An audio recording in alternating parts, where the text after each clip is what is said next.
Fala galera, sejam bem-vindos a mais um episódio do Eu, Dan e o Algoritmo, o seu podcast sobre tecnologia, criatividade e tudo o que tá bombando no mundo digital.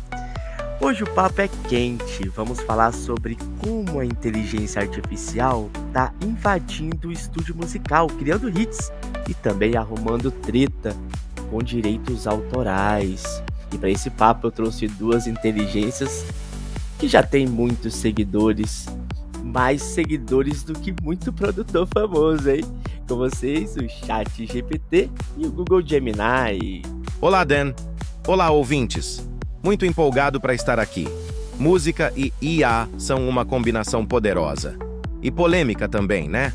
Oi, pessoal! Um prazer estar nesse episódio. Vamos explorar os algoritmos por trás dos hits e as fronteiras éticas que estamos cruzando. Eu já tô imaginando um feat de vocês dois com a Beyoncé, hein? Mas antes, vamos falar de produção musical? Bom, ChatGPT, você pode começar contando qual ferramenta de IA tá fazendo barulho no mundo da música. Claro. A primeira é a AIVA, Artificial Intelligence Virtual Artist. Ela compõe trilhas orquestrais, perfeita para quem trabalha com cinema ou games. Você escolhe o estilo e ela cria algo bem profissional. Complementando, temos One Pair Music, menos ideal para criadores de conteúdo. É super amigável. Você ajusta o humor, o ritmo e ele gera música personalizada sem royalties. Isso é tipo o Canva da música, né? Exatamente. Agora, tem também o SoundRaw. Essa é mais voltada para quem quer editar detalhes da música gerada, como os instrumentos ou a estrutura, direto na plataforma. E não podemos esquecer da Suno.ai. Essa tem viralizado porque gera músicas com letras, voz e arranjos completos. Parece que uma banda inteira tá ali, mas é só código. Essa é aquela que faz uma música parecida com The Weeknd, né? Passado. Fechando a lista, Mubert. Ela gera música eletrônica de forma contínua, perfeita para lives, apps ou experiências imersivas. Hora da nossa fofoca tech. Gente, vocês viram que tem IA sendo processada por criar música com vozes que imitam artistas famosos? Vi sim. Um caso que chamou a atenção foi o de uma IA que gerou uma música com voz parecidíssima com a do Drake. Os fãs acharam que era uma demo vazada, mas era tudo gerado por IA. Isso levanta uma questão crítica. Até onde vai o uso justo? O uso de samples ou vozes sem autorização entra num território jurídico ainda pouco definido. Artistas estão preocupados menos com razão.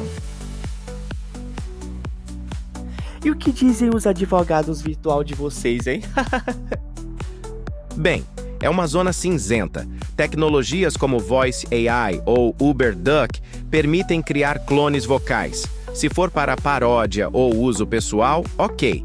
Mas quando começa a gerar lucro ou enganar o público, vira problema. Exato, já tem casos sendo discutidos nos Estados Unidos da América e alguns países estão criando leis específicas. A tendência é exigir transparência e consentimento. E aí, galera? A IA vai matar a criatividade ou vai libertar os artistas? Acredito que vai amplificar. Compositores que não têm acesso a estúdios agora podem criar com qualidade. A IA é uma ferramenta, não um substituto da alma artística. Concordo desde que usada com responsabilidade. Precisamos educar sobre os limites éticos e incentivar a colaboração homem-máquina, não a substituição.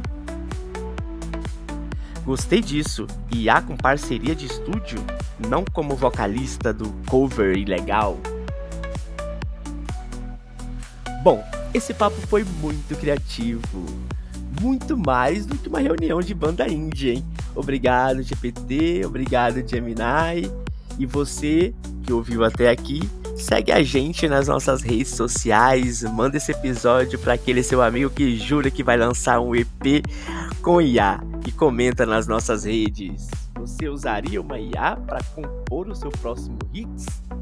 Valeu e até a próxima. Um beijo. Tchau, tchau.